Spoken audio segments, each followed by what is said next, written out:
À mes côtés pour aller plus loin, Christian Galani, représentant CGT du personnel du Louvre. Merci beaucoup d'être avec nous et de venir sur ce plateau. Bonjour. Moins d'une heure avant cette assemblée générale maintenant.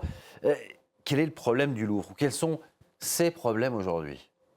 Alors il y a une série d'avaries dont vous venez de faire... Et la liste est longue, là, en quelque dont vous sorte, venez de faire la liste.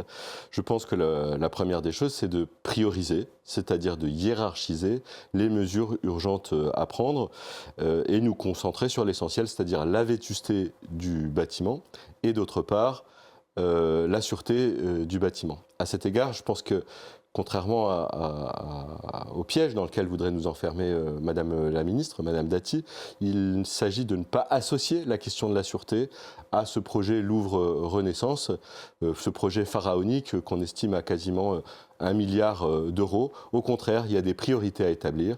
Il faut s'occuper de la vétusté du bâtiment, il faut s'occuper des questions de sûreté et surtout augmenter les emplois. En l'espace de 15 ans, nous avons perdu l'équivalent de 200 équivalents en temps plein, alors que la fréquentation a augmenté de moitié. Par ailleurs, nous avons des revendications également en termes de rémunération. Nous cherchons à obtenir en tout cas un alignement sur le montant des indemnités qui sont versées aux agents qui exercent les mêmes fonctions au sein du ministère. Sur la vétusté, on a du mal à voir ce qui se passe derrière la façade, même quand on est visiteur. On oublie presque que le Louvre a été rénové il y a maintenant plus de 40 ans. Le bâti, il est beaucoup dégradé aujourd'hui. Alors, totalement, vous avez fait référence à la dernière fuite qui a endommagé un certain nombre d'ouvrages et qui a touché le département des antiquités égyptiennes. On peut également citer la galerie Campana qui a dû être évacuée. Les œuvres sont d'ailleurs actuellement en train d'être sécurisées et je pourrais multiplier les exemples en ce sens. C'est-à-dire, c'est quoi? C'est des structures qui tiennent plus, des charpentes qui sont en mauvais état? Alors, c'est des fuites au quotidien. Les personnels qui travaillent dans les différents départements relatent depuis le début de l'année des fuites au quotidien. Un bâti qui menace parfois, en tout cas, de s'effondrer, ou en tout cas qui n'est pas suffisamment sécurisé pour pouvoir accueillir le public, pour pouvoir encore y laisser les œuvres, et surtout, ça dégrade nos conditions de travail au quotidien. Et puis des problèmes de sécurité. Donc évidemment, on pense à ce cambriolage absolument spectaculaire. On se rend compte qu'il y a une salle de sécurité qui est beaucoup trop petite, qui manque des caméras partout. Ça paraît complètement dingue dans un musée comme le Louvre. Alors, les différents corps d'inspection sont effectivement allés dans ce sens. La Cour des comptes a indiqué qu'on manquait effectivement de caméras, en tout cas qu'elles ne couvraient pas l'ensemble des espaces des expositions permanentes.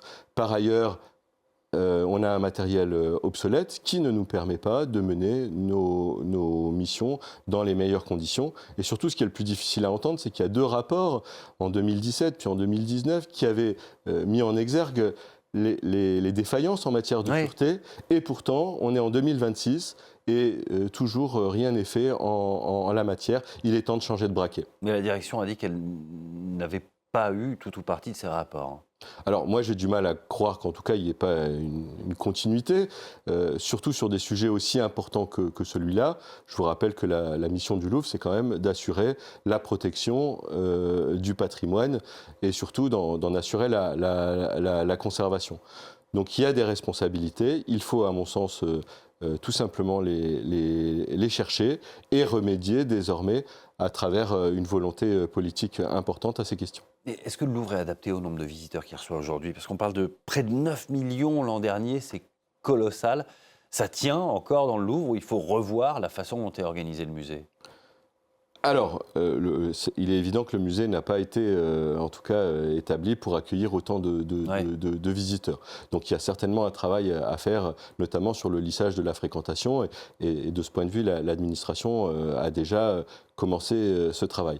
Mais la difficulté, elle tient surtout aux pertes d'effectifs. Lorsque vous avez perdu 200 emplois en l'espace de 15 ans, vous ne pouvez plus donner à connaître l'ensemble des collections, tout simplement parce qu'il n'y a pas suffisamment de personnel pour pouvoir surveiller les salles.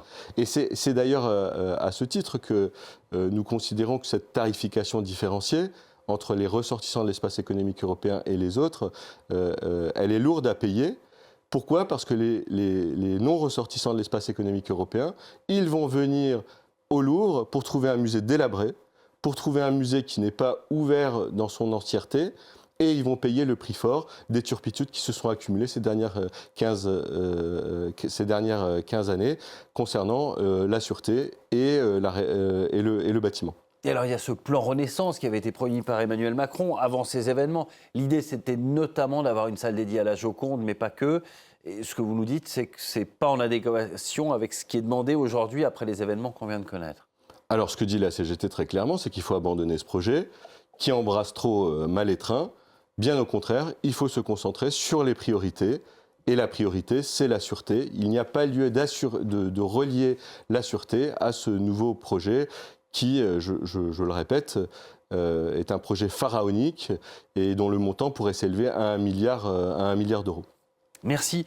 Merci beaucoup, Christian Galani, d'être venu chez nous. Je rappelle que vous êtes représentant CGT du personnel du Louvre et je vais vous laisser partir parce que dans, 3/4 d'heure, 50 minutes, vous avez l'Assemblée générale qui va commencer sur place. Tout à fait, c'est une mobilisation puissante qui s'annonce. Merci beaucoup d'avoir été notre invité ce matin. On suivra évidemment le vote des salariés du Louvre tout à l'heure.